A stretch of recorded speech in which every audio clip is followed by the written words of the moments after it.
Buenas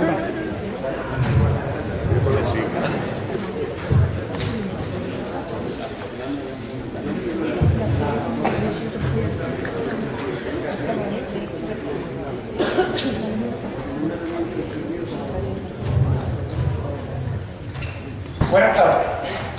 Perdonad el pequeño retraso, pero cuando se viene de distancias muy largas pasan estas cosas. Bienvenido a este acto nuestro del 23F, porque nosotros no nos constituimos el 23F por capricho, sino por lo que significó el 23F en Cámara. Eso tiene su explicación. Y simplemente, porque además llevamos retraso, deciros que a la asociación nuestra de Cama, Asociación Memoria, Libertad y Cultura Democrática, hoy, con motivo del Día de Andalucía, se nos ha hecho entrega de esta banderita de Andalucía y de este pin, como yo digo, en reconocimiento a nuestro trabajo. Yo diría al trabajo de toda la asociación del movimiento memorialista, que es mucho más amplio que una sola asociación, de lo cual estamos muy orgullosos. Como verán ustedes, se reconoce el trabajo que llevamos haciendo aquí ya bastantes años. Nada más y muchas gracias.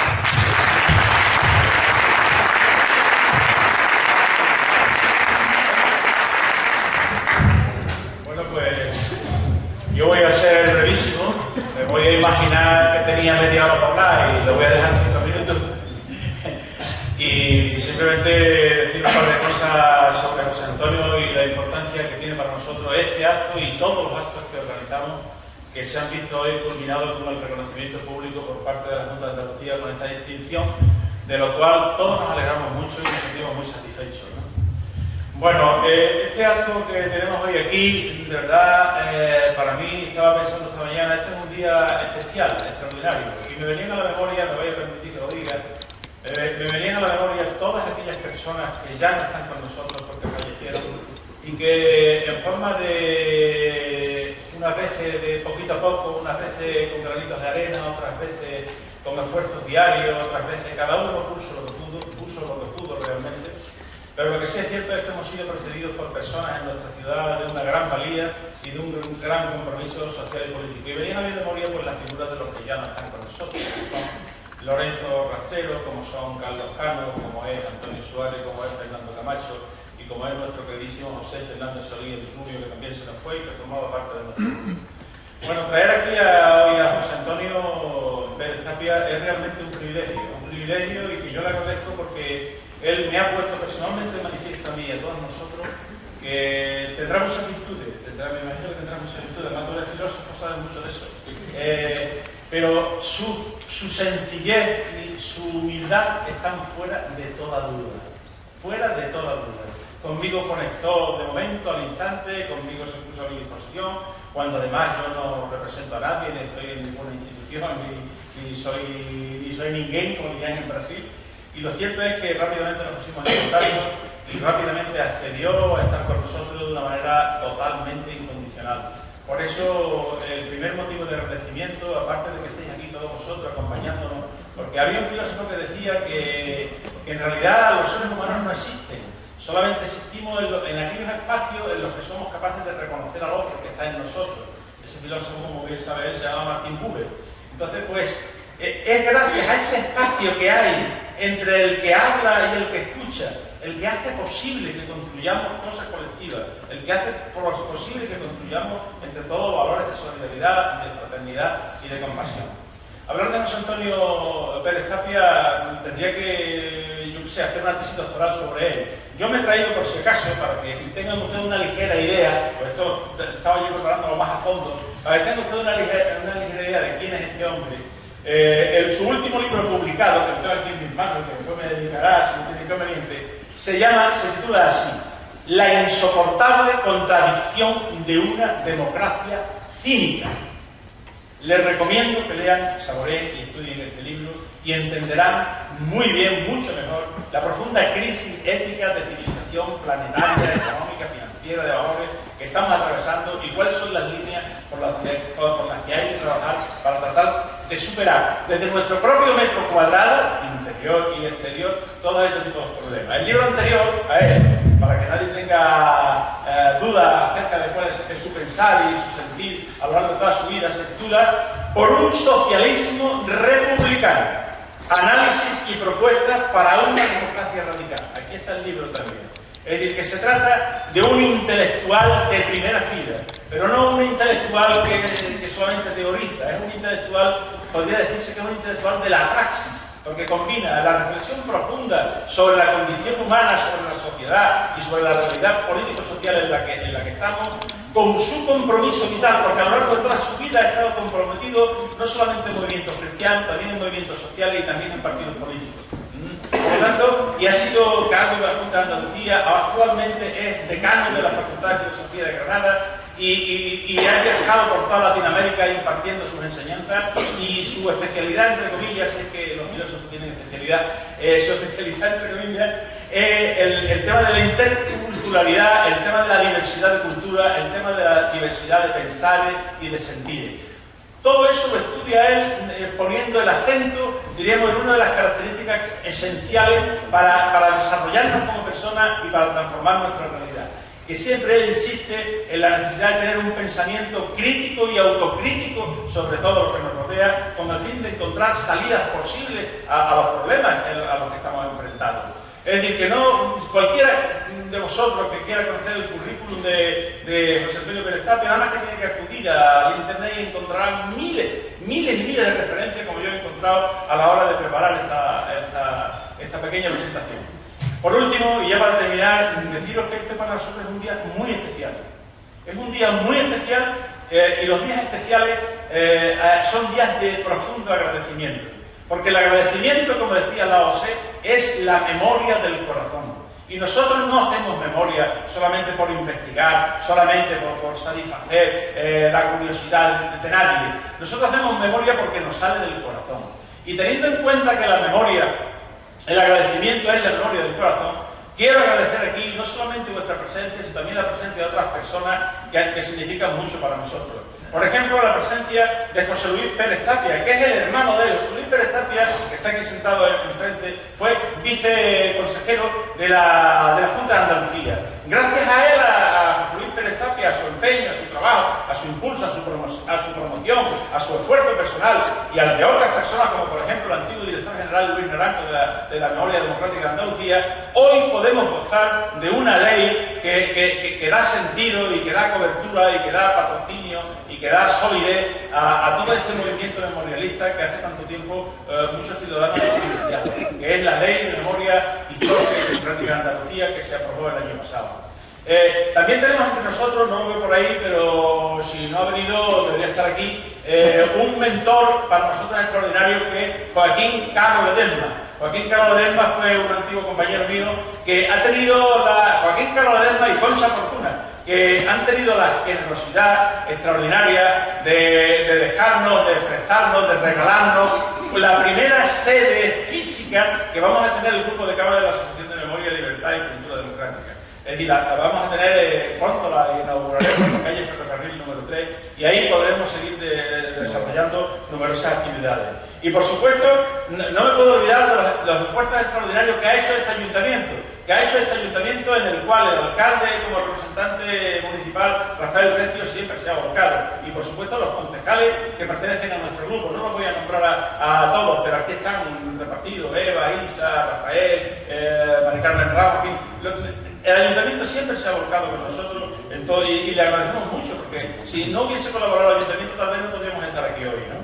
Y por último, deciros que esto no es una tarea de 2 o 3 personas, esto es una tarea de un equipo que poco a poco se ha ido fraguando, un equipo muy plural, muy diverso, muy heterogéneo incluso, interpartidista, porque cada uno pertenece al grupo que quiere pertenecer, pero afortunadamente confluimos, convergemos en torno a valores éticos universales y a objetivos comunitarios compartidos, que son los que nos hacen vivir y trabajar y luchar por estas cosas. Así que muchas gracias a todos y os dejo ya con José Antonio Pérez Tapia. Muchas gracias.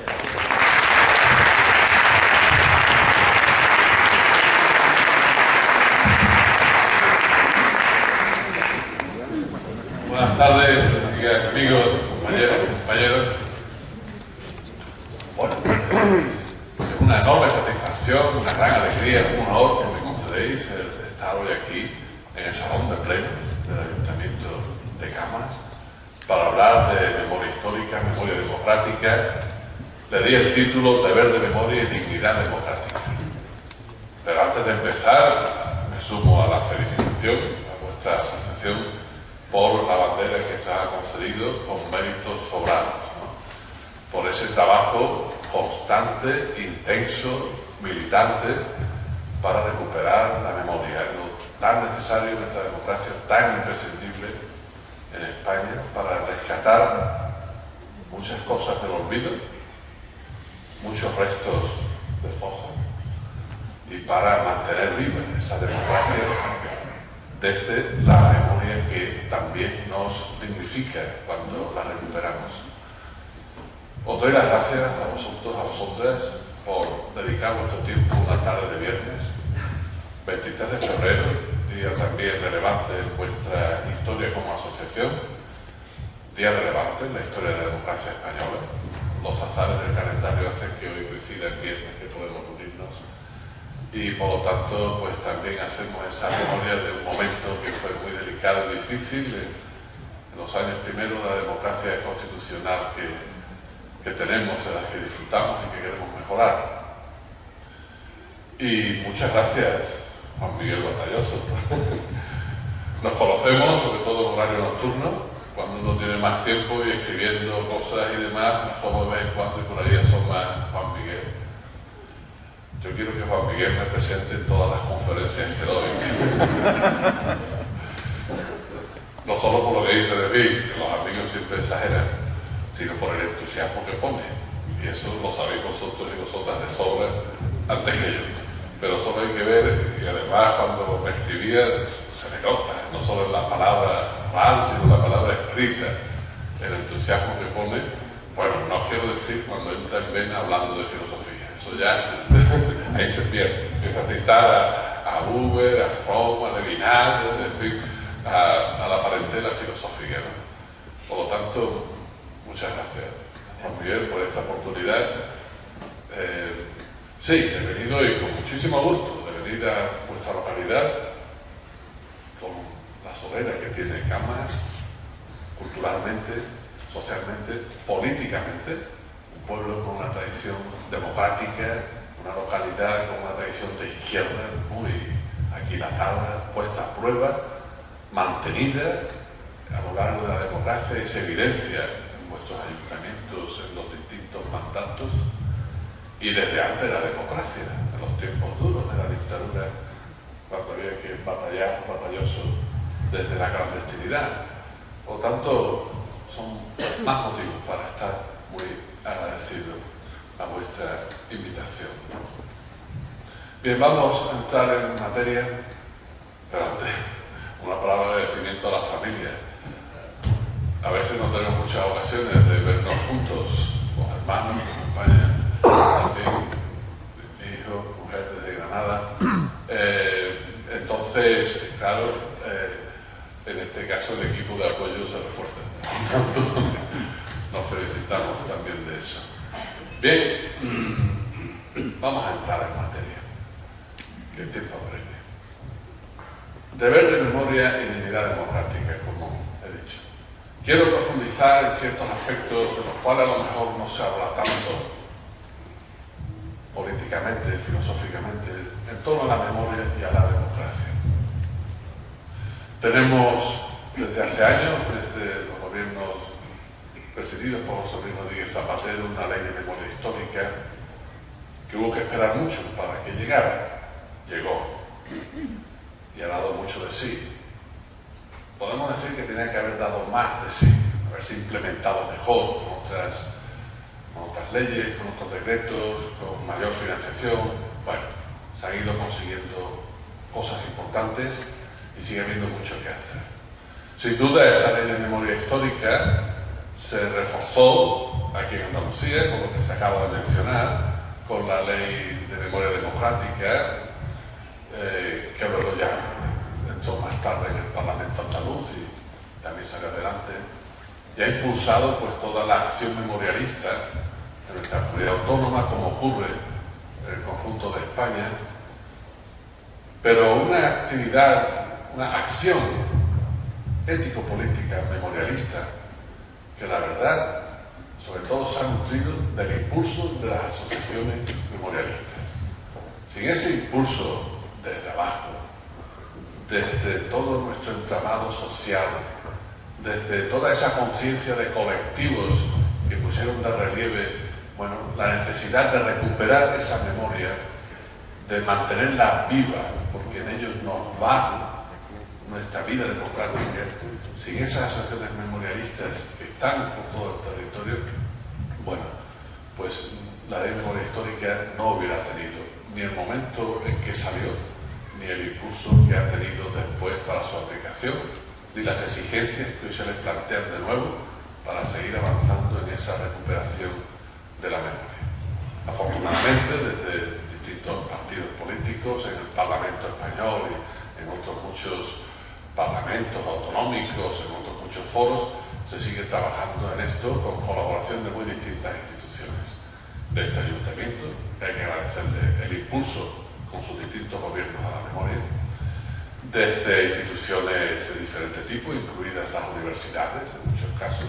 En mi facultad hay grupos muy activos en este sentido, investigadores muy empeñados en todo esto desde mucho tiempo atrás. Por lo tanto, es todo un movimiento social que hay que subrayar, que está ahí trabajando por todo esto. Y que es una tarea que no debe decaer, no debe, digamos, verse en ningún momento, bueno, atrapada por el cansancio, por, en fin, las dificultades, y afortunadamente sigue adelante. Y sigue adelante, bueno, después de 40 años de democracia.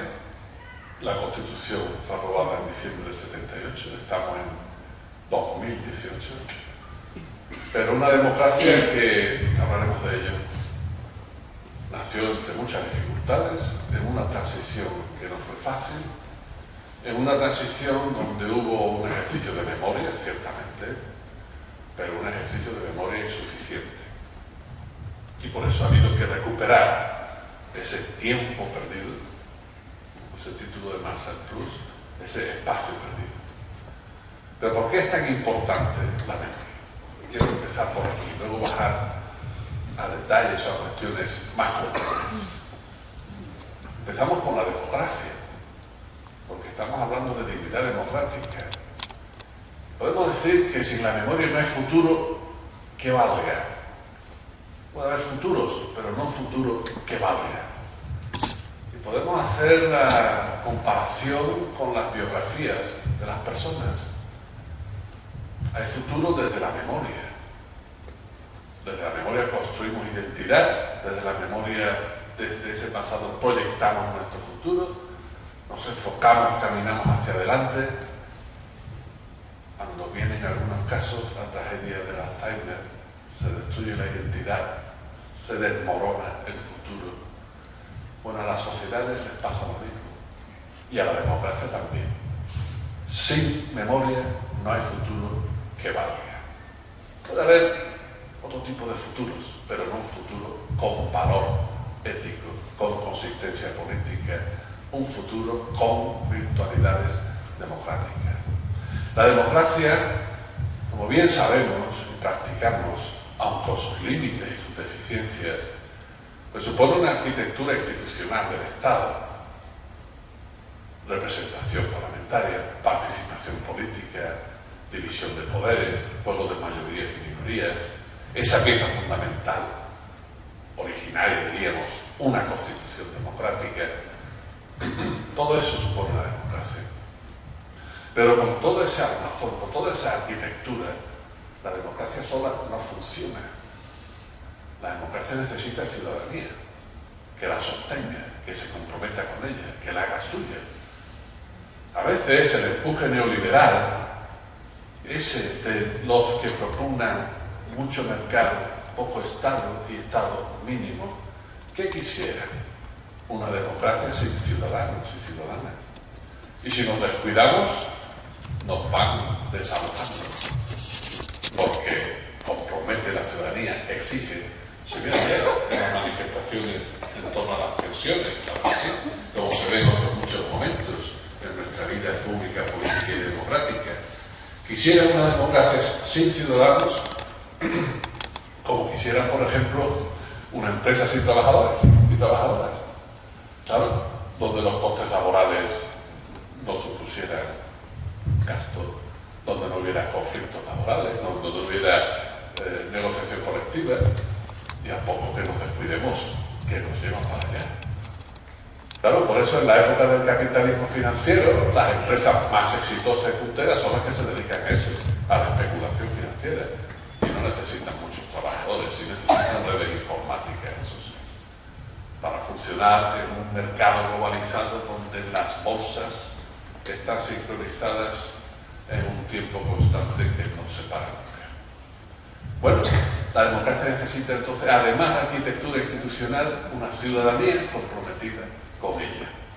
Una ciudadanía que exija no solo que se respeten sus derechos, los derechos individuales, podemos hablar también de derechos colectivos, y esa es una obligación de todo Estado democrático decente, respetar los derechos de sus ciudadanos y ciudadanas.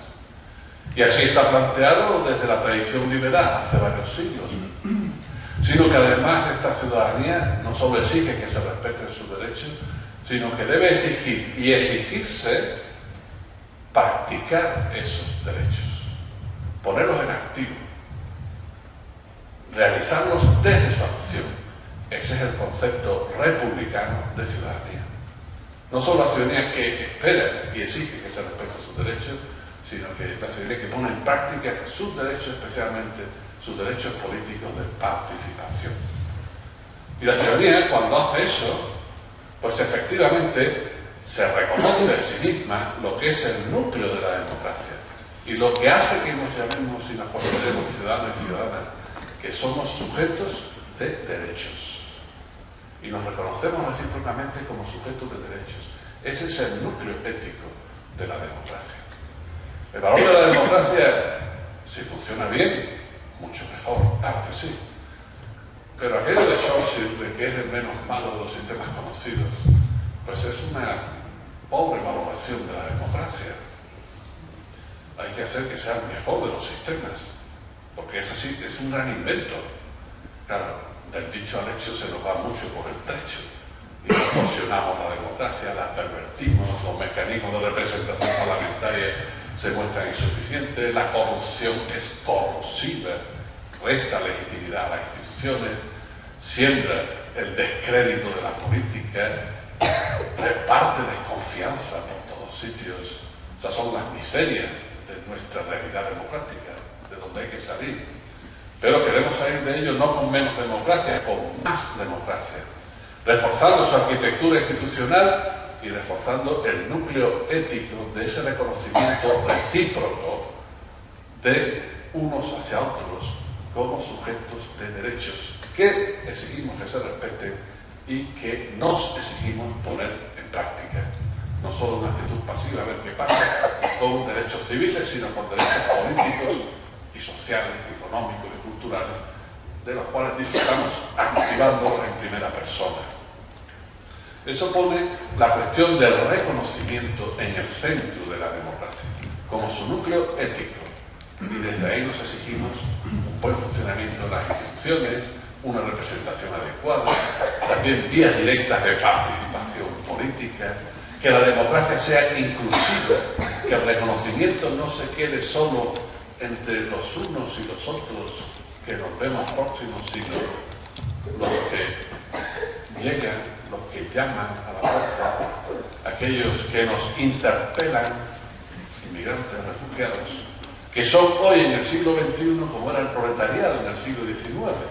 El proletariado en el siglo XIX era la parte aparte de la democracia, a la que no se le reconocía el voto, por cierto, como a las mujeres, tampoco se le reconocía el voto, la que no pintaba nada en las instituciones democráticas que despuntaban en los estados burgueses liberales del siglo XIX, y el movimiento obrero y los partidos que lo representaron tuvieron que luchar para que esas democracias estrechas del voto censitario, esas democracias burguesas de un Estado que efectivamente nacía como mínimo, se fueran ensanchando. Y se fueran ensanchando dando cabida, en este caso, a la clase obrera, la parte aparte que se fuera integrando en la vida democrática. Y fue una lucha dura. Unas veces se consiguió por reforma, muchas veces las reformas se atascaban, bueno, y vinieron procesos revolucionarios con más éxito, con menos éxito y con una historia muy compleja, pero buscando ese ensanchamiento de las democracias.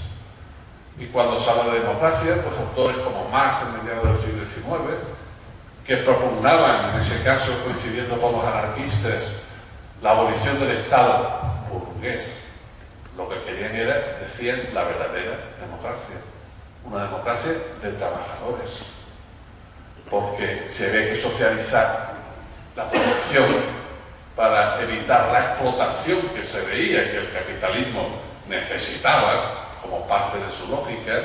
Había que socializar el poder político en clave republicana, una república de trabajadores. Por cierto, la Segunda República se concibió a sí misma en España, como república de trabajadores. Había que ensanchar la democracia mediante esa dinámica del reconocimiento, porque si no hay reconocimiento no se logra la redistribución, no se generan conciencia y causas de solidaridad para redistribuir bienes y cargas. Hay que tenerlo en cuenta para la situación actual del Estado español.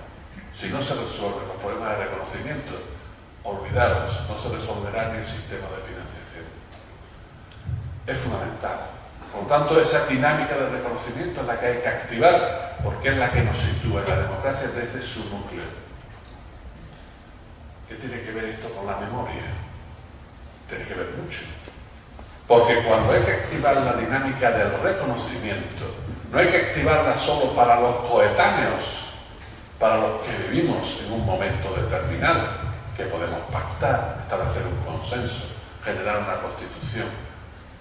Mirad, no hemos llegado de golpe y porrazo al punto cero, donde la democracia se establece y empezó a funcionar. Hay muchos y muchas que quedaron detrás, que quedaron por el camino, que no disfrutan de los logros de la democracia, muchos o pocos. Y en algunos casos esa historia ha sido durísima. Una historia de sufrimiento, de privaciones, de muerte, de injusticia. Claro que sabemos mucho de eso en la historia de España. Y ampliemos el perímetro de nuestro campo de observación. A nadie, a ningún país, a ninguna sociedad se le ha regalado la democracia. Por eso, en vuestro rótulo de la asociación, Memoria, Libertad y Cultura Democrática, a nadie le han regalado la libertad, ni las condiciones de igualdad. Ha habido que luchar por ellas, claro que sí. Y ha sido el empeño de generaciones. Perdón. Y de generaciones, clases sociales, movimientos, sindicatos, partidos políticos. Son entidades, ¿no?, que las forman hombres y mujeres, mujeres y hombres con nombres y apellidos, con su historia, con su biografía, y que cuando se han dejado la vida ha sido la de ellos, que en muchos casos les fue arrebatada violenta e injustamente, y fue arrojada a las fosas comunes en nuestra guerra civil, en la dictadura. Y hay que rescatar eso como un ejercicio de memoria, porque le debemos reconocimiento a aquellos que han hecho posible la democracia que tenemos. Porque sin esa memoria, ¿cómo hubiéramos llegado a la democracia? ¿O qué democracia hubiéramos tenido? Para que algunos quieren que funcione medio bien, que las instituciones hagan su papel, que los ciudadanos y ciudadanas no estorbemos mucho, que los partidos sean conformistas, que nadie levante la voz, que se aplican un 155 o un 135 se callen, que se aplican la ley Mordaza, pues mira, en silencio. Que si recortan las pensiones o nos dan el 0,25 humillante y ofensivo, pues nadie hable. o que si llegamos a Europa la maquinaria burocrática se imponga a tenor de lo que mandan los poderes económicos. No es esa la democracia que queremos, porque hemos heredado otra idea de democracia, otras esperanzas y expectativas democráticas, no porque estén los libros de filosofía política, sino porque es aquella que querían los que luchamos por esa democracia. Una democracia regida por un principio de justicia, en el que se articulan las libertades de todos y todas y la igualdad óptima en una sociedad justa, por lo menos decente. Bien, esa es la democracia por la que luchamos. Y esa es la democracia que tiene una deuda y que está obligada a la memoria, en un ejercicio de reconocimiento que mira también al pasado. Porque con ese pasado, con esos compañeros y compañeras, con esos familiares, con esos militantes, con esos que les fue arrebatada su vida o que la dejaron en el empeño, unos porque fueron asesinados, otros muchos, especialmente importantes en España, porque se tuvieron que exiliar. Y en la transición no se hizo justicia con el exilio republicano en España. Y eso en América nos lo han dicho muchas veces, desde México hasta la Patagonia. Que la transición era muy difícil, que la transición se hacía con muchas presiones, con lo que llamamos los poderes fácticos, con un ejército que llegó el 23 de febrero y todavía andaba como andaba, con una iglesia que venía del nacionalcatolicismo y sigue en gran medida, con un empresariado acostumbrado a actuar como actuaba y sigue. Pues era difícil y en medio de esas dificultades quedaron ciertas cosas por hacer, muy importantes.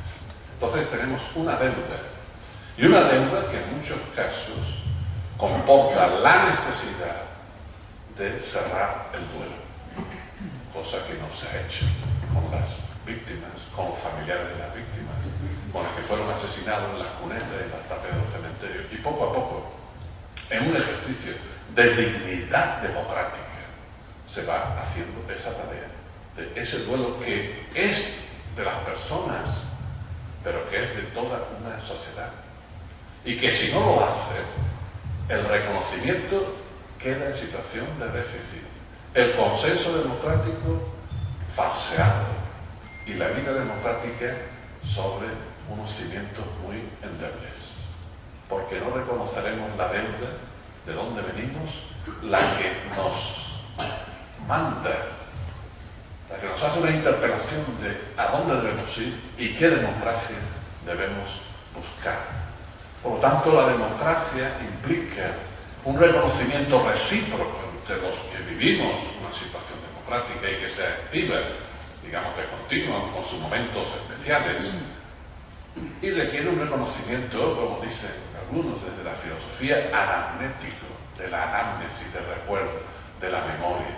Exige un ejercicio de rememoración, que es lo que permite conmemorar algo con consistencia. En unos días, 28 de febrero, y conmemoramos, tenemos recuerdo vivo porque lo vivimos mucho todavía, décadas atrás, y además transmitimos eso a generaciones más jóvenes.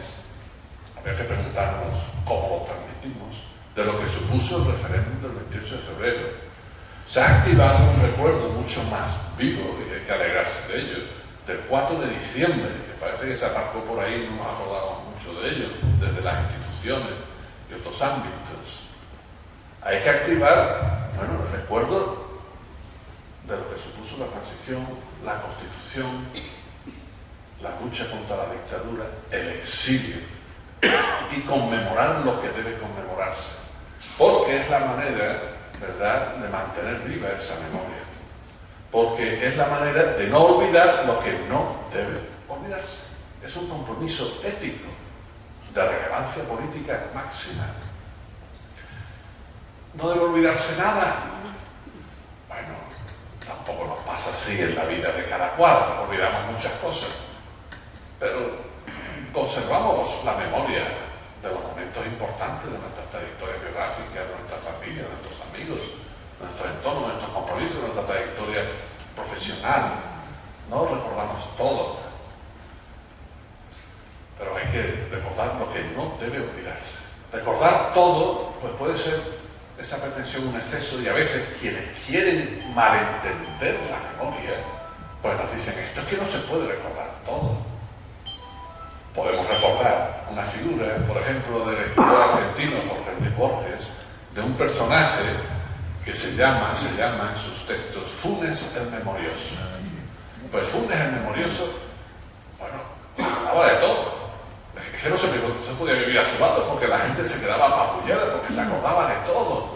Era un archivo, tuvo un accidente, se quedó discapacitado en su silla de ruedas, y entonces se dedicó a cultivar la memoria con un empeño, y además exactamente, recordaba desde las cuestiones aritméticas y numéricas, los acontecimientos, los personajes. Vamos, Internet a su lado no hubiera hecho falta. ¿Qué dice Borges al final del texto? Recordaba tanto, todo, pero no podía pensar. Porque era un recuerdo indiscriminado. Todo. Es lo mismo que la información en las redes.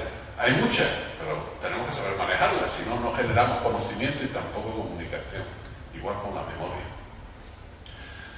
Como a veces, desde planteamientos historicistas, se ha dado una mala versión de lo que es la misma historia y la memoria que la historia contribuye a cultivar. Por eso un filósofo como Nietzsche, en aquello que se llama sus consideraciones intempestivas, pues también arremetía contra esa memoria historicista que quiere mantener un archivo donde todo esté registrado. Y entonces Nietzsche propone una especie de olvido. Porque claro, si no nos bloqueamos con ese abuso de la memoria. Pero claro, es que es una memoria indiscriminada esa que critica Nietzsche. Es una memoria no éticamente orientada. Es una memoria historicista que paraliza.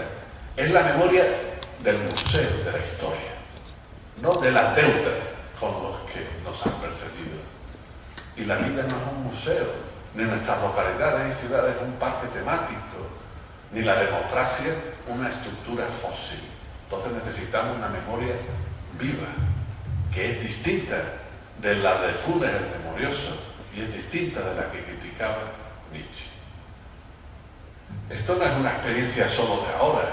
La humanidad, en muchos momentos, si volvemos para atrás, se contó historias donde aparecen muchas experiencias.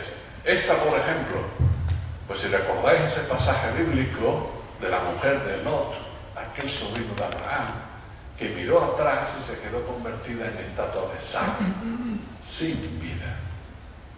Eso dicho en una tradición religiosa que hizo de la historia, en esa clave, como historia de salvación, la clave de la propia autocomprensión de la religión, de la historia y de la humanidad. Y sin embargo, la historia que propugnaba no era el mirar para atrás y quedarse encandilado en esa mirada, sino apoyarse en la memoria del pasado, de lo que no hay que olvidar para proyectar futuro. Y aquí es donde hay que ver la memoria como el gozne, como la bisagra, como el quicio donde gira el recuerdo del pasado hacia el futuro, pasando, obviamente, por nuestro presente. Si no es así, con el futuro pasa lo que decía con la memoria, con la democracia, que se queda como algo rígido, sin vida. Y alguien puede decir, hombre, hacia el futuro se proyectan las utopías, cuando proyectábamos utopías. Ahora también las hay, lo que pasa es que cuesta trabajo reconocerlas y activarlas en su intención de futuro. Pero claro, ¿qué ocurre cuando el futuro se desconecta del pasado y de esa memoria de lo que no debe olvidarse? Pues que es el futuro de las falsas ilusiones. Es el futuro a lo mejor, bueno, de un desarrollo, sí, económico, más crecimiento, indefinido, ¿a dónde vamos? Más repartido que queremos, con mucha tecnología ciega, y sus consecuencias, y sus beneficios. Porque si no, la tecnología cuando se inventa funciona siempre a favor de los grupos dominantes, si no, mirad lo que pasa. ¿Quién se beneficia de la informática a gran escala? El sistema financiero. Los demás estamos con el Facebook, el Twitter, el Word, el correo electrónico y 4 cosas más, que son muy importantes, para bibliografía y todas esas cosas. Pero ¿quién le saca rendimiento máximo? El sistema financiero. Bien, entonces ese es el futuro tecnológico, el futuro económico, el futuro también de las falsas ilusiones. Ojo, no hay futuro sin esperanza, no hay futuro sin memoria. ¿Por qué? Porque la chispa de la esperanza viene de atrás. Lo que prende la esperanza, no la espera de ver qué pasa, la esperanza que se active como esperanza militante, decía el filósofo Bloch en su principio esperanza, es la chispa de la memoria. Esa expresión no me la he inventado yo, esa expresión de los textos de la tradición judía, que la activa un filósofo judío, que como otros también era judío, marxista y ateo, en ese caso Walter Benjamin. La chispa de la esperanza viene de atrás, porque es la que nos compromete. No nos compromete solo la injusticia pretendida, sino la justicia no lograda, la injusticia padecida, la memoria. Por eso en la generación de los nietos es cuando se ha activado la justicia que se debió a los que fueron masacrados por el fascismo. Se ha activado. Y muy bien que está, porque gracias a esa memoria nuestra democracia adquiere consistencia ética. La chispa de la esperanza viene de atrás. Y eso lo decía Walter Benjamin, que nos dijo otras cosas muy, no solo interesantes, importantes, que tienen que ver con estas cosas de la memoria y por quienes masacran y anulan la memoria. Porque también decía, cuidado con el fascismo, que mata 2 veces. Una físicamente, y por decirlo de manera sencilla, la otra metafísicamente. ¿Cómo? Borrando la memoria. Por eso las derechas no quieren exhumaciones, ni ley de memoria histórica, ni reparación. No quieren una democracia.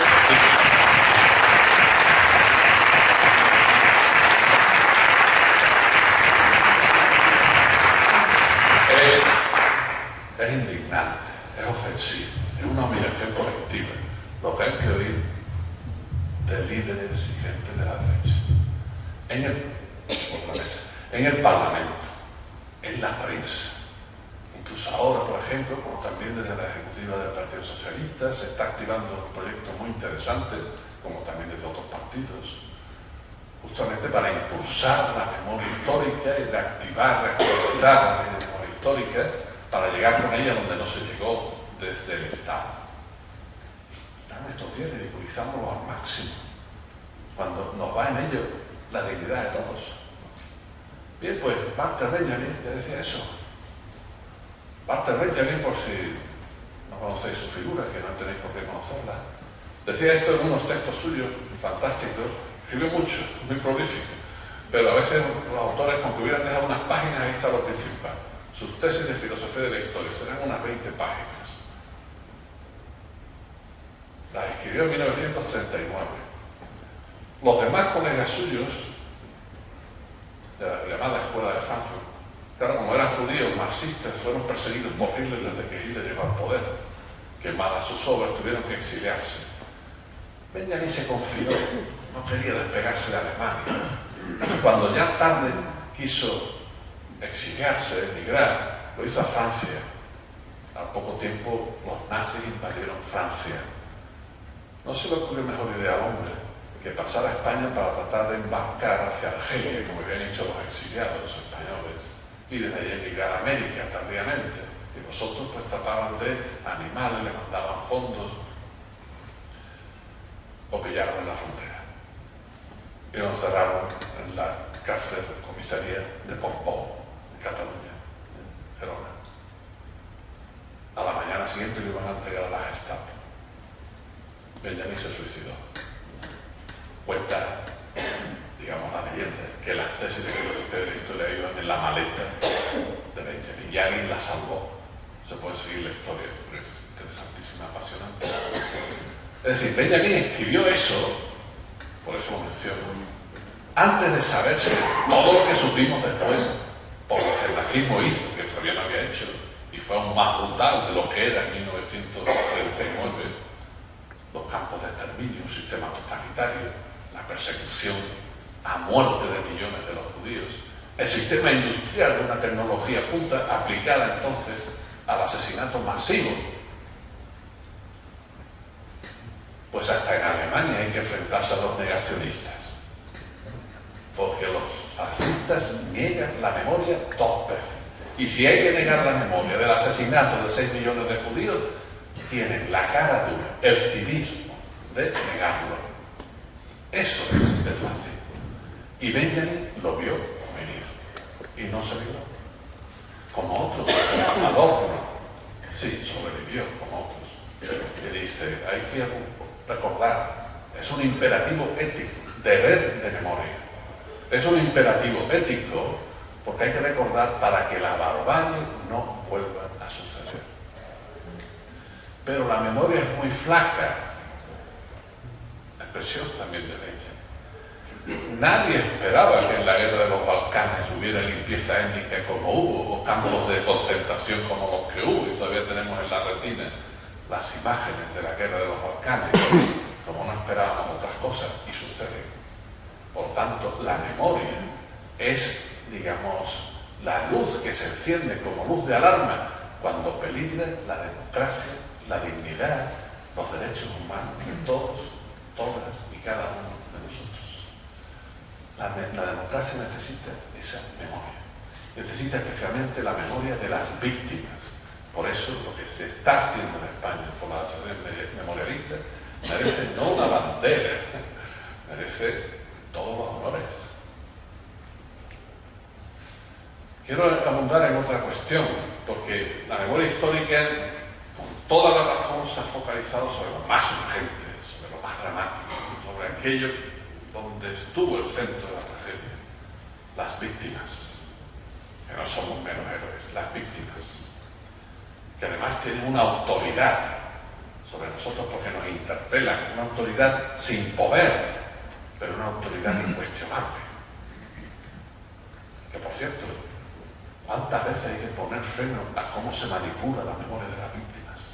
Que lo estamos viendo. La memoria de las víctimas es obligada, hay que profundizar en ello, porque tienen esa autoridad. Ahí eso nos ha enseñado, pues un filósofo español, colaboró mucho con los gobiernos en su momento, Felipe González, del Ministerio de la Educación, como es Reyes Mate. Ha hecho una labor impresionante, cultivando cultura de la memoria, porque hace falta cultura de la memoria. Las cosas hay que aprenderlas, no vienen en los genes, ¿no? Es curioso que la memoria social que nos transmitimos a veces está muy ayuna de memoria. O sea, así nos luce el perro. Bien, pero estando ahí el núcleo de la cuestión, esa memoria de las víctimas, cuando hay que recuperar esa memoria, creo que es necesario ampliar un poco el campo de visión a otras cuestiones que son muy importantes en ese ejercicio de memoria. Lo primero, las víctimas, lo que tiene que ver con ellas, lo que es el duelo que falta, lo que es el deber que se les debe, el reconocimiento que no se hizo y que nos obliga. Pero hay también una memoria institucional, que además, bueno, en eso, mirad, en el trabajo de la memoria confluyen muchas cosas.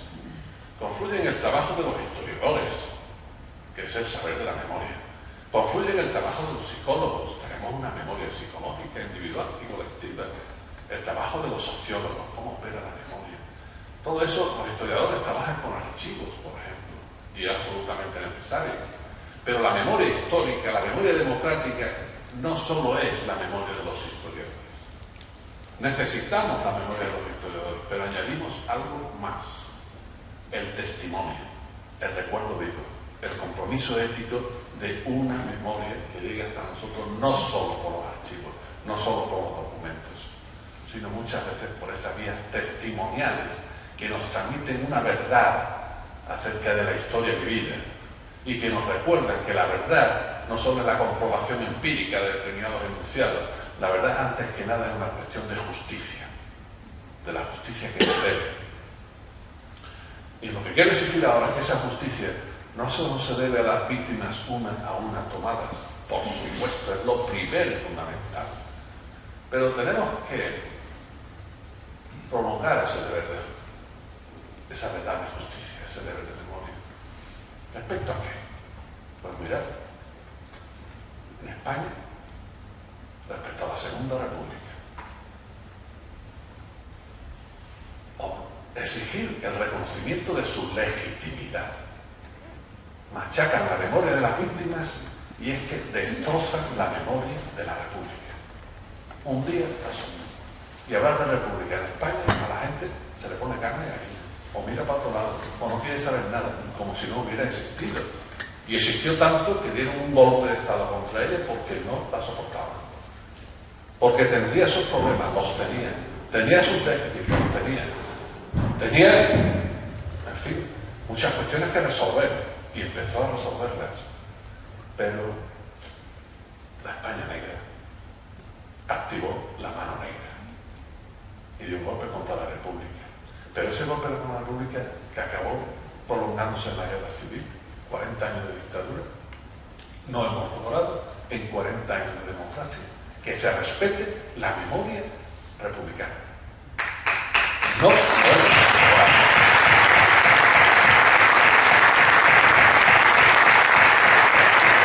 Y esa es una cuestión que tenemos por resolver, ese respeto a la República. Que no es una democracia perfecta, es la de ahora. Tampoco. Y no justificaría eso en un golpe de Estado, por supuesto. Que había mucho que hacer, que había muchas tensiones, pero fue el momento también más prometedor, no solo de la historia contemporánea, sino de la historia de España, en muchos siglos hacia atrás. Claro que sí. Un momento muy prometedor, donde podíamos haber puesto al día no solo las estructuras políticas en clave democrática de la República, porque no fue posible una monarquía, no fue posible.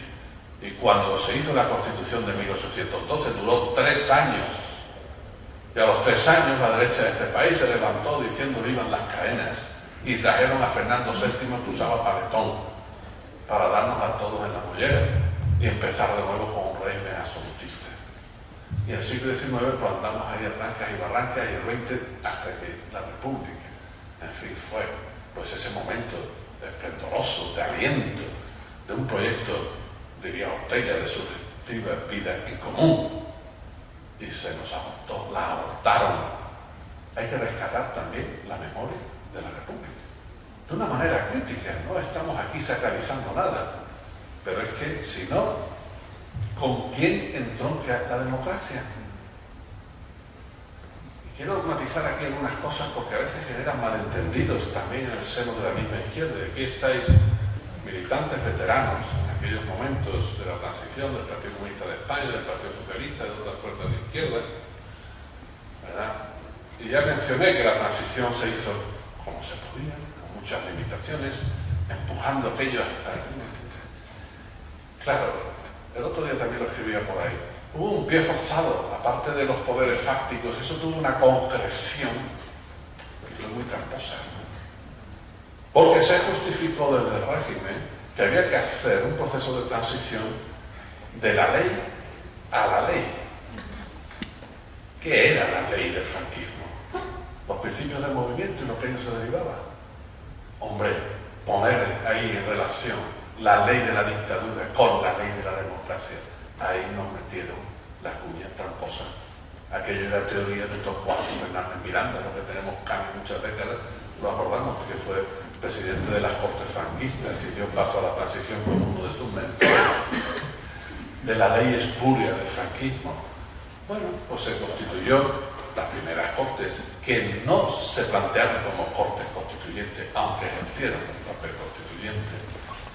Aquello osciló entre reforma, pactada, ruptura, en fin, todos esos términos. Y el régimen se prolongó, fue un hecho. El franquismo se recicló. Hombre, con figuras muy descollantes, con sus méritos. Adolfo Suárez, que hasta se le ha puesto su nombre al aeropuerto del AT4 de Barajas. Y otros muchos. Hasta recordamos a Gutiérrez Mellado, hoy que están el 23 de febrero, levantándose con toda dignidad frente a Tejero. Claro que sí, personas muy valiosas. Pero hombre, con esto no quiero decir, como a veces se dice, que ponemos en cuestión la transición y todo. ¿No? Se hizo lo que se pudo, lo mejor que se pudo, y de ello han derivado notables beneficios políticos, sociales, económicos para la sociedad española, incluido el Estado de la Autonomía, hoy en situación de agotamiento. Pero con ese pie forzado. Con ese pie forzado, claro, no hubo ruptura.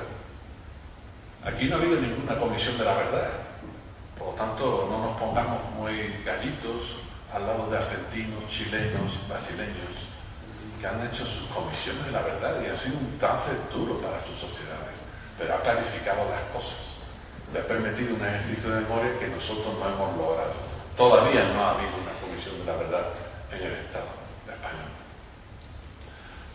Y dicho esto, claro, con ese pie forzado de la ley a la ley, ocurrió una cosa que no era la que se pretendía, desde luego no por la izquierda, que entró a formar parte de la Comisión Constitucional, de las Cortes, y que aceptamos la Constitución del 78, etc.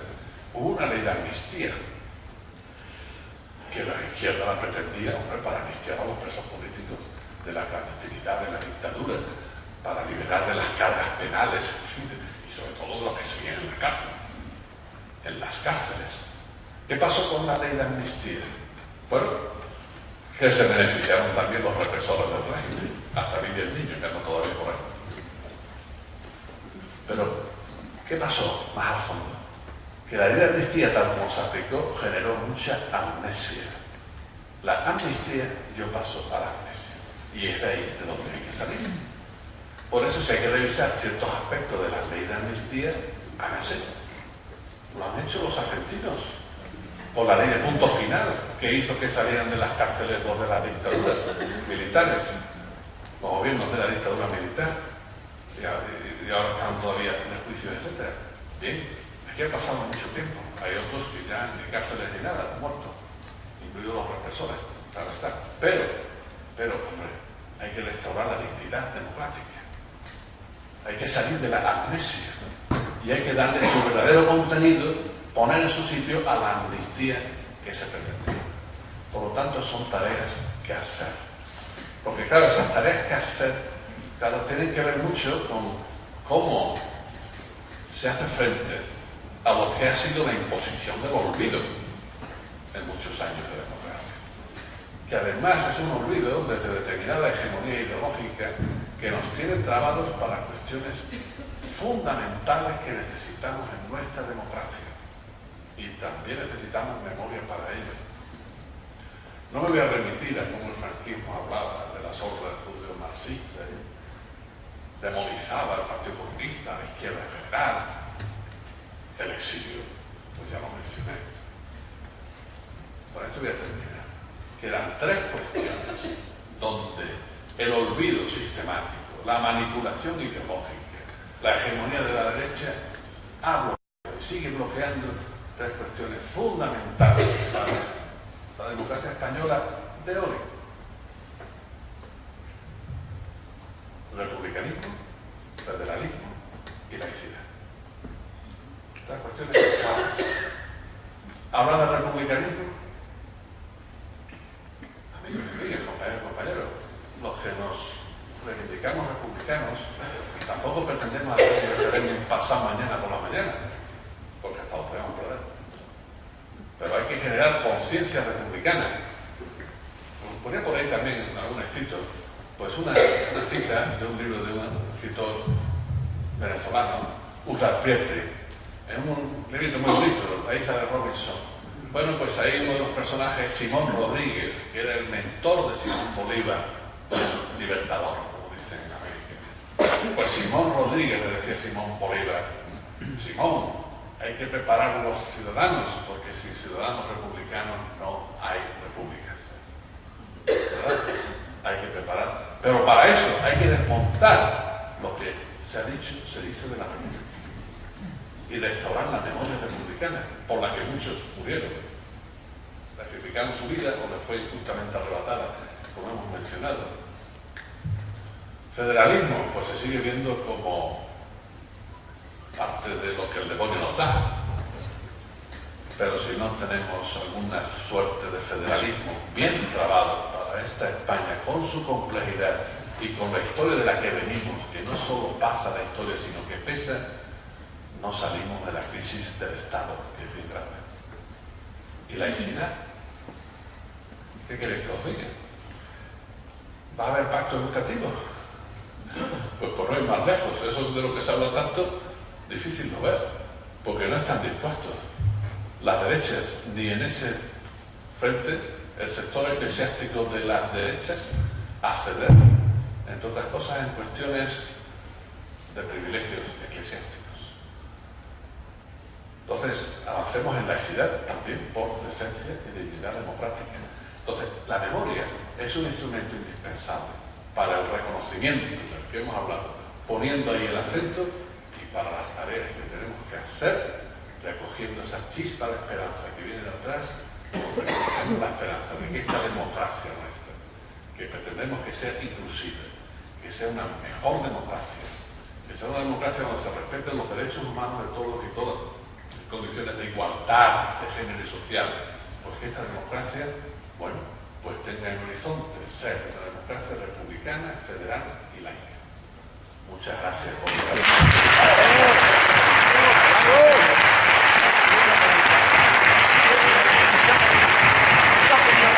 Así que para el turno de palabras pueden formular preguntas, pueden realizar declaraciones o sugerir lo que estimen oportuno.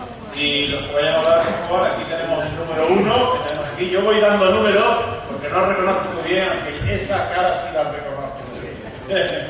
Número 1, el 2, lo tenemos allí. ¿Quién más?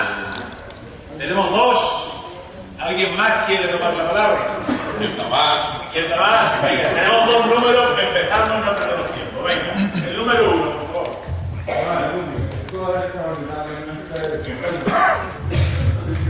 Pero le falta un puntito a esa biografía que ha hecho de la memoria. La memoria histórica también hace falta clarividencia histórica, porque cada uno cuenta la historia que vive. Entonces, en este aspecto, vosotros que estáis escribiendo, había que escribir sobre la realidad de la memoria histórica, no sobre los acontecimientos que se escriben, sino quitando aquello positivo y aquello negativo. Poniendo los dos los mismos conocimientos, pero en contradicciones. Cada uno se para por su sitio. Para que sepamos, porque esto está basado en mi concepto, en el materialismo histórico, que es parecido a la memoria histórica. Todo lo que es la historia se recupera, se hace, pero se debe de contar la verdad de los hechos, no lo que yo he hecho, ni lo que ha hecho el otro, sino la verdad de los hechos. Entonces tendríamos un conocimiento con mayor soltura para tener un buen material dialéctico y convencer a los ciudadanos. Porque si esto se recopila por uno y por otro, lo que hay es una contradicción entre nosotros mismos, porque cada uno cuenta la historia que lee, no la que es real.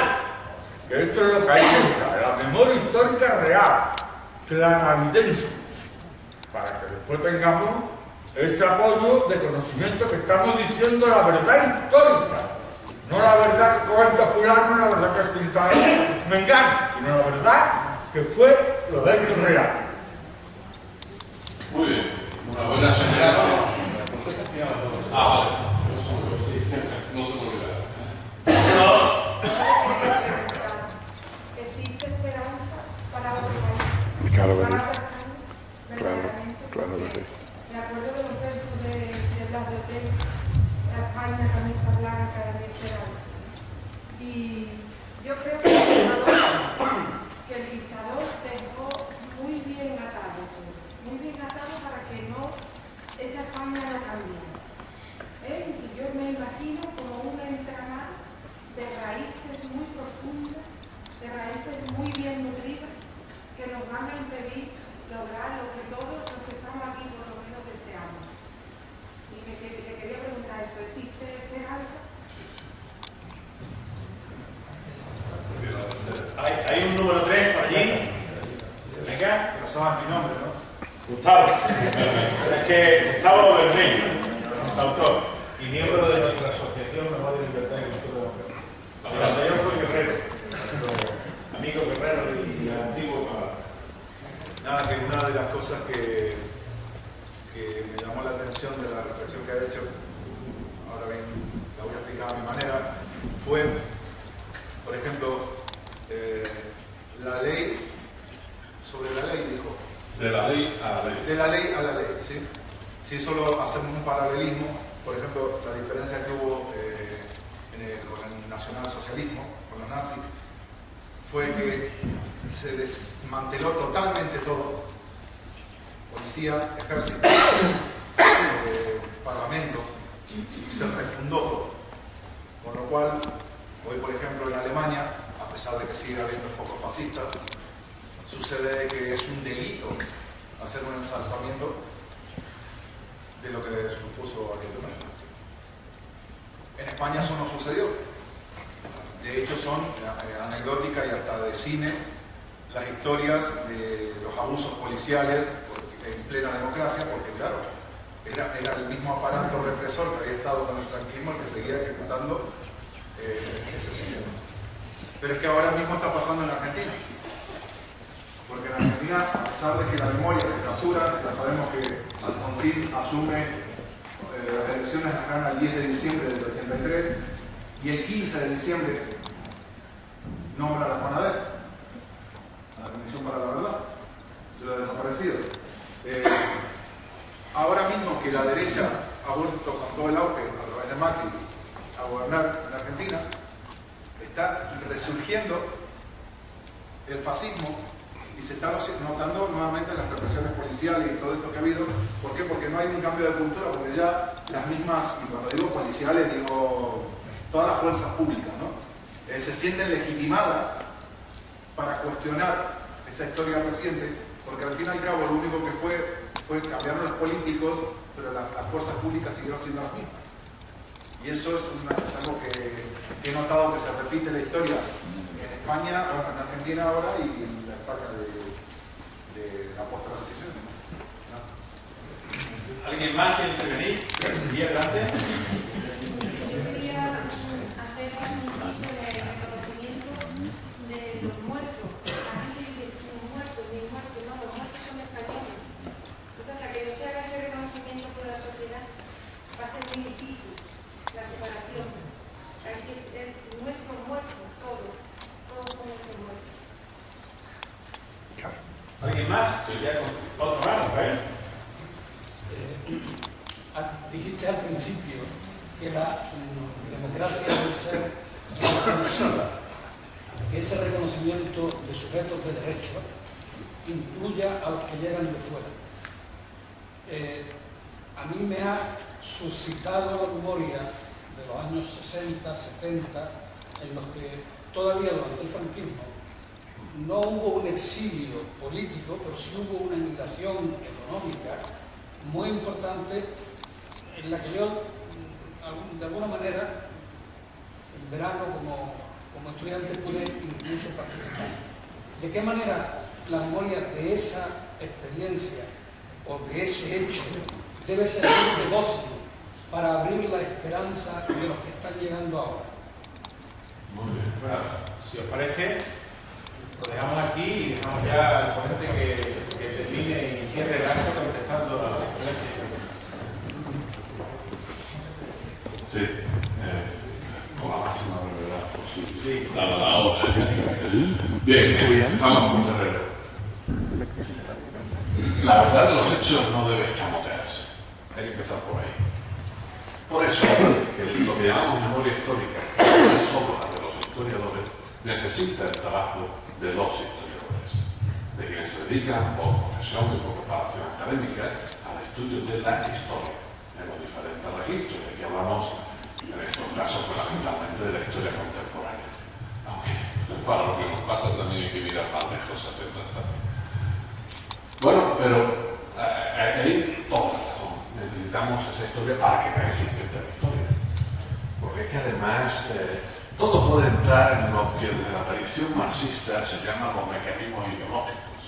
Todo puede convertirse en un discurso que parece que explica, pero lo que acaba es funcionando para justificar y encubrir. La historia es muy apetitosa para esto.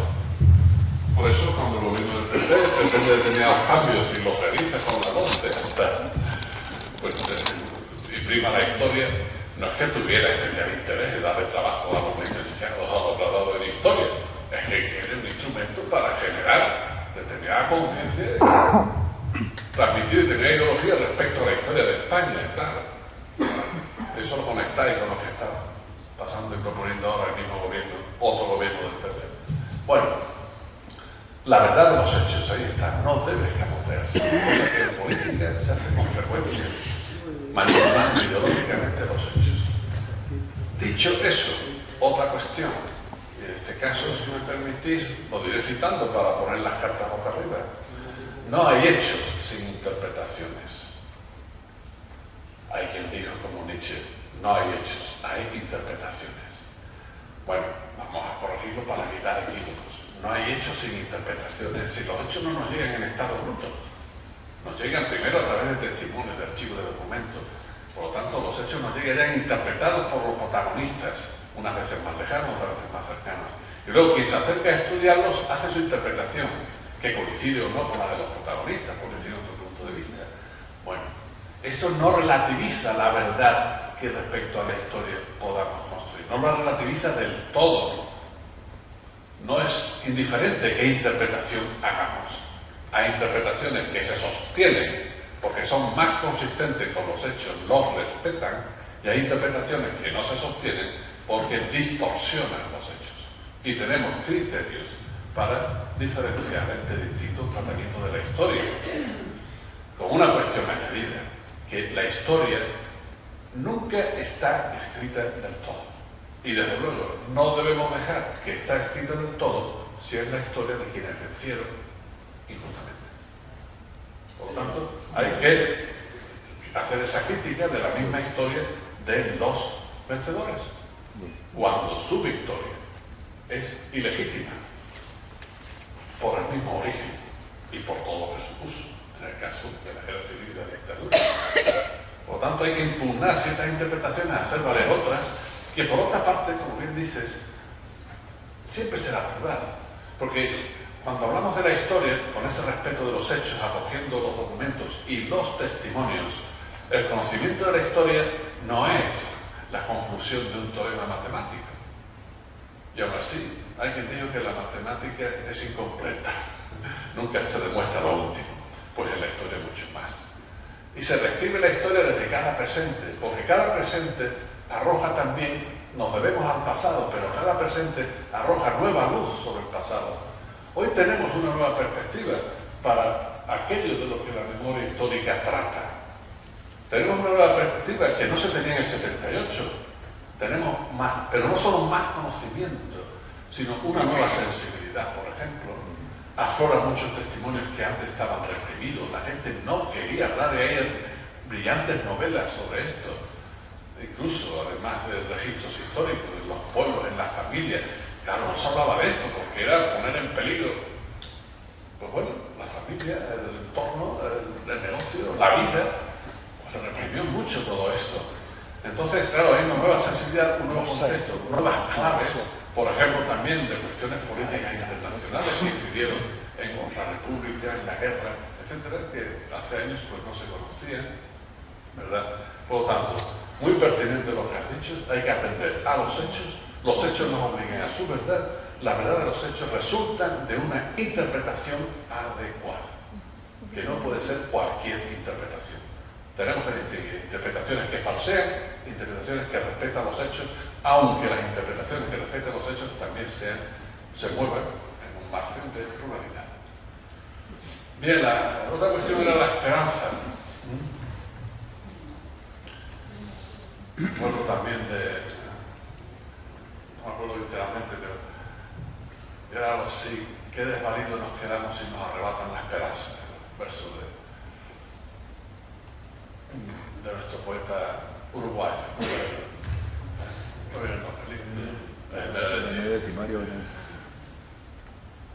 Resistamos a quedar desvalidos. Qué desvalidos nos quedamos si nos arrebatan la esperanza. Porque la esperanza hay que cultivarla, hay que empeñarse en ella. La esperanza no puede ser una esperanza ciega, tiene que ser una esperanza asentada en las razones de la esperanza, que no son razones que se demuestran, que no son razones de un determinismo que nos va a llevar seguro a ciertas metas, no. Después de lo que hemos dicho, hay que tener mucho cuidado en hablar de progreso, mucho cuidado. ¿Cuánto preferiría que los partidos de izquierda se autodenominaran más como partidos de la memoria que como partidos de progreso? Porque hay mucho progreso escandaloso. Hay que tener mucho cuidado. Y en todo caso hay que procurar el progreso que debe haber, que no es sin más el que se nos propone o el que se dice que ha tenido lugar. Porque hasta la democracia, con sus derechos, que en ello podemos reconocer un progreso en el listón que pone, pues sabemos y padecemos que hay regresiones. Entonces cultivemos la esperanza. Hay razones para la esperanza, pero hay que reforzar esas mismas razones. No solo con condiciones subjetivas, darnos ánimo, y sacar fuerzas de fraqueza, como un amigo tituló uno de sus libros, sino que hay que propiciar las condiciones en que el horizonte que traza la esperanza se convierta en un camino transitable, aunque sea difícil. Y en esto toda una sociedad tiene su responsabilidad, pero digamos, por lo que nos toca, entiendo, las izquierdas tenemos una responsabilidad grave. Y me temo que con frecuencia fallamos en esa responsabilidad, porque no respondemos, porque no somos consecuentes con la memoria a la que apelamos. Y por eso la esperanza muchas veces ni se nombra. Y se trazan objetivos de ilusiones, expectativas según cálculos electorales, escamoteando muchas veces los hechos. Pero hay que afrontar la realidad como viene, y a veces viene muy dura, y desde ahí cultivar la esperanza. Como dice un autor, en este caso Fromm, recogiendo un dicho del Talmud, pero también judío, no nos está permitido abandonar la esperanza aunque no veamos las metas. Entonces no nos está permitido. Respecto, Gustavo, pues de la ley a la ley. Claro, he mencionado que ahí había un planteamiento que condicionó mucho porque no se procedió, bueno, a una ruptura como hubiera sido de desear para que el régimen franquista quedara deslegitimado y cancelado. Y entonces el otro día lo decía el historiador Ángel Viñas en una entrevista que le hacía en una televisión. No, se ha dicho por otros muchos historiadores, que se fue hace un par de días, a raíz de un libro nuevo sobre el Valle de los Caídos y este tipo de cosas. Ahí está. ¿No? Entonces, no ha habido esa ruptura. En Alemania hubo un proceso de desnazificación. También he escrito estos días algo, perdón por la autorreferencia, porque lo diré suavemente, me disgusta y me incomoda la gran coalición de nuevo del SPD con Merkel, porque las perspectivas de la izquierda. Pero claro, el problema no es que hagan la gran coalición ahora, sino porque se ha llegado a un punto donde parece que no hay más alternativa que la gran coalición. Esa es la cuestión que hay que analizar. Pero ¿por qué digo esto ahora? Porque aún así, Merkel y la CDU son muy distintos del Partido Popular en España. ¿Qué más quisiéramos que aquí hubiera algo parecido a la CDU alemana, que construyó el Estado de Bienestar pactando con el Schmidt y el SPD de los años 50-60? ¿No? Son de derechas y con un sector muy conservador, y van a CSU, que es el correspondiente en Baviera, pero no tienen los tics autoritarios y las creencias fascistas que sigue habiendo en la derecha española, en la derecha política y en lo que se llama el franquismo sociológico, que cuando nos descuidamos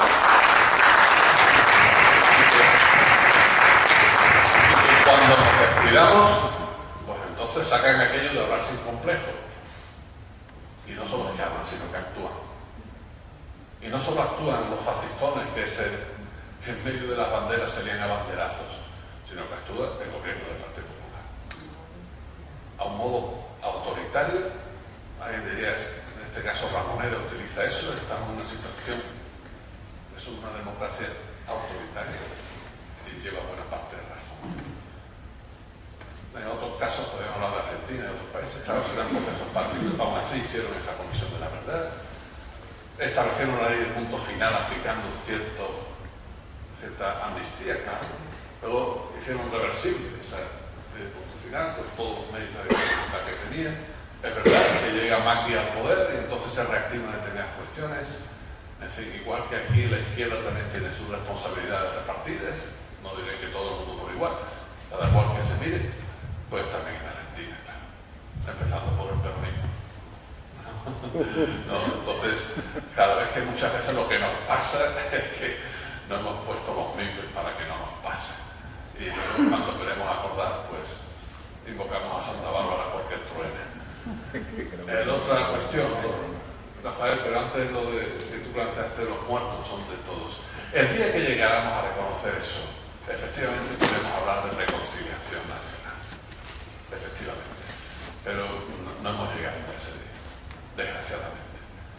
Y esto pues lo podemos constatar en muchos frentes y de muchas maneras. Ahora mismo pues de nuevo está en el debate por distintos motivos, pues la misma cuestión del Valle de los Caídos. No lo creo que ellos, que por cierto, pues la memoria histórica hubiera permitido y obligado a que se tomaran determinadas decisiones respecto a él. El gobierno de Zapatero, el segundo gobierno, estuvo a punto y tuvo determinados proyectos encima de la mesa y volvieron al cajón, por determinados motivos de la situación política en su momento, y mucho que lo lamentamos.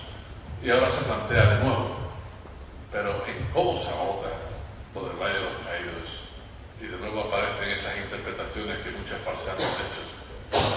Decir, como ha llegado a decir el prior de la comunidad benedictina, que más valía que oyera a su compañero de orden, que es Hilaire Raguer, del monasterio de Montserrat, en Cataluña, que ha dicho estos días, por enésima vez, que la Iglesia aún no ha pedido perdón por bendecir la guerra civil como cruzada y apoyar al régimen franquista desde su nacionalcatolicismo. Hilaire Raguer, del monasterio de Montserrat. Pero el otro ha venido a decir, hombre, que los que trabajaban en el Valle de los Caídos no estaban tan mal, que estaban mejor que otros trabajadores y que incluso cobraban y que incluso, bueno, comían todos los días. Una ofensa a las víctimas, inmoral, y desde luego no utilizar el criterio evangélicos porque no tiene nada de cristiano. Ese tratamiento de las víctimas, de los que estaban allí en trabajos forzados y morían y pasaban a cruzar las fosas de los 30.000 enterrados en el Valle de los Caídos de manera anónima, ¿verdad?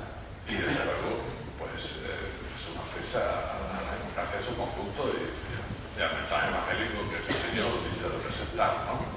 El día que los muertos sean de todos, habrá verdadera reconciliación, lo habremos conseguido, pero todavía no hemos llegado a eso. Y la última cuestión sobre en cómo se aborda la cuestión de la inmigración y los refugiados se evidencia que no solo España, sino Europa anda muy mal de memoria, muy mal de memoria. Basta leer, por ejemplo, los textos de Hannah Arendt sobre los orígenes del totalitarismo, como habla de otra autora judía de tradición republicana, de los apátridas, ¿verdad? De todos los mecanismos de exclusión, de cómo se fue generando todo el contexto que luego acaban los campos de exterminio.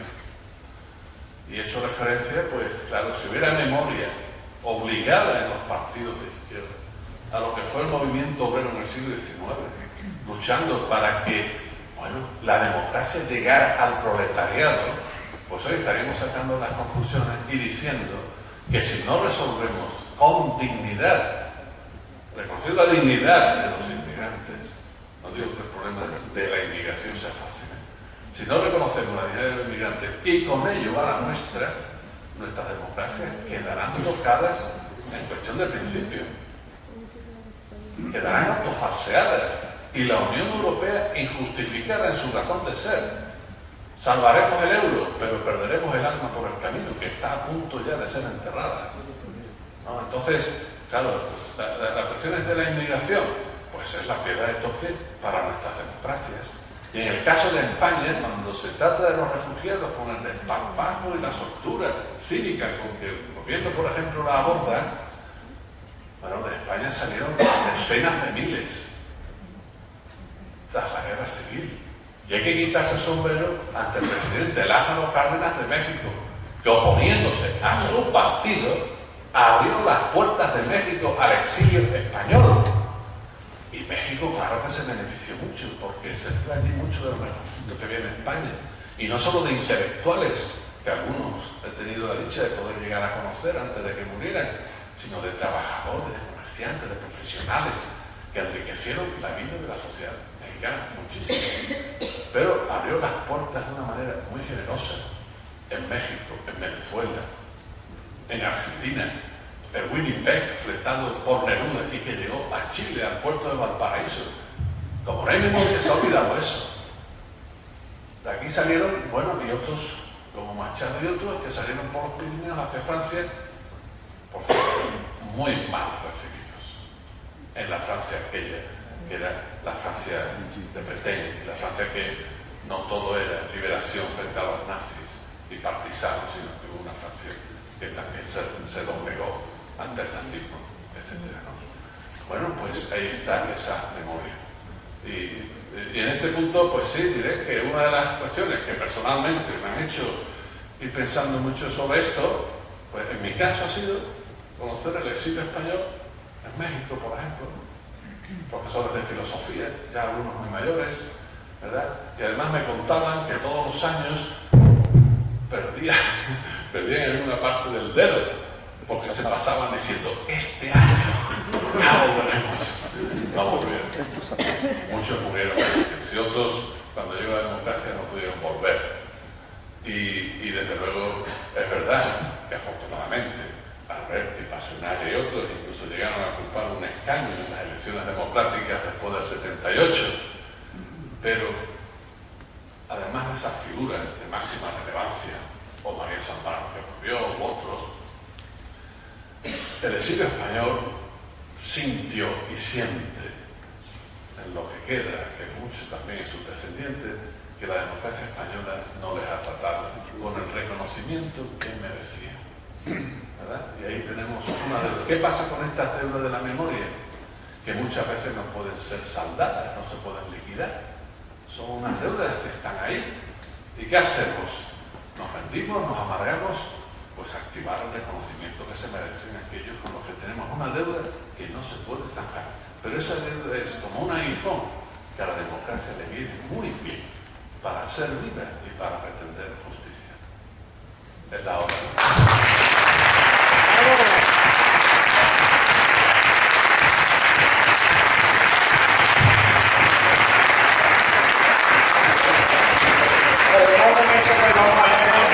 Entrega de 3 libros de nuestro compañero batalloso, 3 libros de 3 personas que han dado mucho por cabo. Antonio Suárez,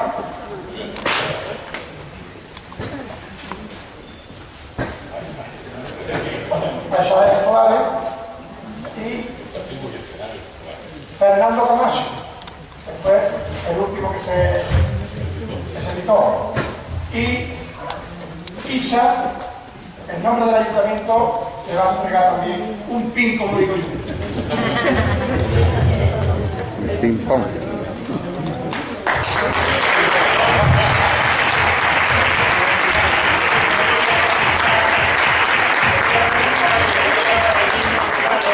Un regalo que le hemos dado a José Antonio y a su hermano José Luis por todo lo que ha hecho con la memoria democrática de Andalucía.